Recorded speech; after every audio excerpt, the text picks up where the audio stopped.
Friends, ఇప్పుడు interlink కేవైసీలో part 2లో level 2 చూద్దాము. నేను నిన్న ఫస్ట్ లెవెల్ అనేది కంప్లీట్ చేసి సబ్మిట్ చేశాను డాక్యుమెంట్. అది ఇప్పుడు అప్రూవ్ అయింది, పాస్ అయినట్టు చూపిస్తుంది. ఒకసారి మీకు చూపిస్తాను చూడండి. పైన రైట్ సైడ్ టాప్లో ఏరో మార్క్ ఉంది కదా, దాని మీద క్లిక్ చేయండి. క్లిక్ చేస్తే మనకి డీటెయిల్స్ అన్ని క్లియర్గా చెక్ చేయొచ్చు.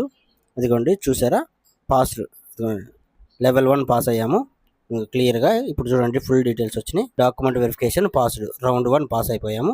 నెక్స్ట్ కూడా రౌండ్ 2 కూడా చూపిస్తుంది అనమాట. ఇప్పుడు రౌండ్ 2 మనం క్యూరేటర్ని ఎంచుకోవాలి. ఇప్పుడు క్యూరేటర్ని ఎంచుకుందాం. బ్యాక్ బటన్ మీద ప్రెస్ చేయండి. మళ్ళీ మనం వెనక్కి వెళ్ళి క్యూరేటర్ని ఎంచుకుందాం. పైన లెఫ్ట్ సైడ్ యారో మార్క్ మీద క్లిక్ చేసి వెనక్కి వచ్చాను.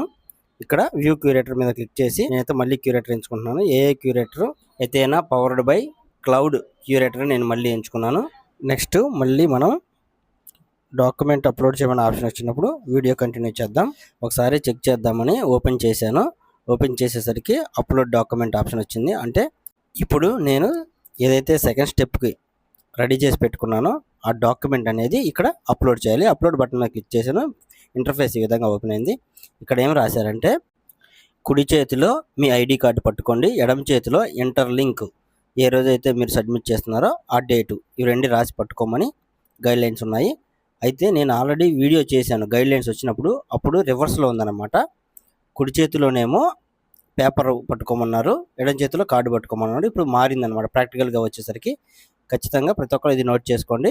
ఇక్కడ ఏదైతే గైడ్లైన్స్ ఉన్నాయో, ఈ వీడియో ఎవరైతే చూస్తున్నారో ఈ వీడియోలో నేను కుడి చేత్తో కార్డు పట్టుకున్నాను, ఎడమ చేత్తో పేరు రాసిన పేపర్ పట్టుకున్నాను. ఈ విధంగా ప్రతి ఒక్కరు చేయండి, ఇది గుర్తుపెట్టుకోండి. ఓకే ఫ్రెండ్స్, అయితే ఇప్పుడు నేను అక్కడ పైన అప్లోడ్ డాక్యుమెంట్ ఉంది కదా, దాని మీద క్లిక్ చేస్తాను. క్లిక్ చేస్తే మనకి డైరెక్ట్గా కెమెరా ఓపెన్ చేసి ఫోటో తీస్తారా, లేకపోతే మీ గ్యాలరీ ఓపెన్ చేసి ఫోటో అప్లోడ్ చేస్తారా అని అడుగుతుంది.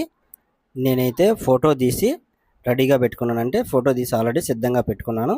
అందుకని నేను అప్లోడ్ ఆల్బమ్ మీద క్లిక్ చేసి ఆల్బంలోకి వెళ్ళిపోతాను. నేనైతే సిద్ధంగా పెట్టుకున్న ఫోటో మీద క్లిక్ చేసి డన్ కొడతాను. అప్పుడు ఇలా వస్తుందన్నమాట. ఇలా వచ్చిన తర్వాత కొంచెం అడ్జస్ట్మెంట్ చేసుకొని పైన రైట్లో క్రాఫ్ ఉంది కదా, క్రాఫ్ మీద క్లిక్ చేయండి. క్లిక్ చేస్తే మీ ఫోటో అనేది అక్కడికి అప్లోడ్ అయిపోతుంది. ఈ విధంగా మీకు అప్లోడ్ అవుతుంది అనమాట. ఇప్పుడు మరి కరెక్ట్గా చెక్ చేసుకొని ఒకసారి సబ్మిట్ అనే బటన్ ఉంది కదా కింద, దాని మీద క్లిక్ చేయండి. ఈ రివ్యూ ఎప్పుడైతే సక్సెస్ అవుతుందో, అంటే మళ్ళీ మనం పాస్ అవుతామో, అప్పుడు మళ్ళీ మనం నెక్స్ట్ స్టెప్ అంటే క్యూరేట్ని మళ్ళీ సెలెక్ట్ చేసుకొని నెక్స్ట్ స్టెప్లోకి వెళ్ళాలి. అప్పటి వరకు రివ్యూలోనే ఉంటుంది. Okay friends, thank you so much. ఈ వీడియో నచ్చినట్టయితే లైక్ చేయండి, షేర్ చేయండి. ప్రతి ఒక్కరు కూడా ఈ విధంగా చేసుకోండి. మీ ఫ్రెండ్స్కి కూడా ఫార్వర్డ్ చేయండి. మరి నెక్స్ట్ స్టెప్లో మళ్ళీ కలుద్దాం. అంతవరకు ఉంటాను ఫ్రెండ్స్. By by. జై హింద్.